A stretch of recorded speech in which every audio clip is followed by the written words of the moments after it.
मित्रांनो नमस्कार। उद्धव ठाकरे यांच्यासाठी मोठी आनंदाची बातमी। एका मोठ्या संघटनेने आपल्या लाखो कार्यकर्त्यांसह उद्धव ठाकरेंच्या शिवसेनेत प्रवेश केला आहे। त्यामुळे आता उद्धव ठाकरेंची शिवसेना पुन्हा एकदा नव्याने भरारी घेताना दिसून येत आहे। उद्धव ठाकरेंचा राजकारणातील आमदार खासदार जरी सोडून गेले असतील तरी आता सर्वसामान्य शिवसैनिक त्यांच्या पाठीमागे उभे राहताना दिसत आहे।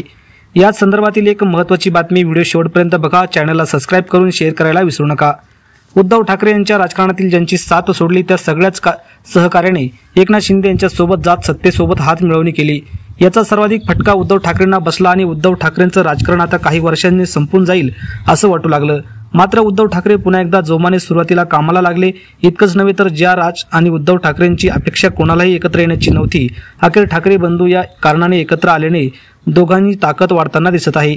त्याचमुळे एकनाथ शिंदे आणि उद्धव ठाकरे यांच्यामध्ये बलाबल बघताना उद्धव ठाकरे हे पुढे जाताना दिसत आहे।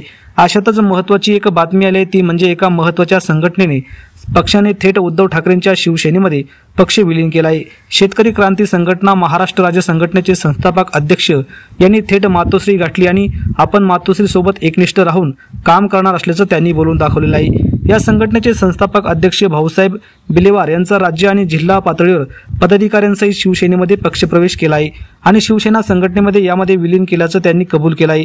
नेमकं यावेळेस ते उपस्थित होते आणि त्या संबोधित केलेलं आहे की नेमकं ते काय म्हणाले। आज साहेबांच्या चरणी मी नतमस्तक होतो।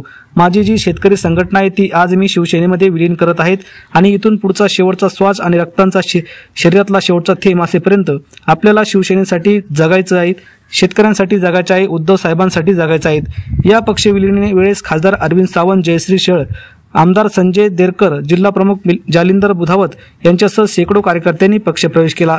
याबाबत आपल्याला काय वाटतं कमेंट करा, चॅनलला सबस्क्राइब करा आणि धन्यवाद। जय महाराष्ट्र।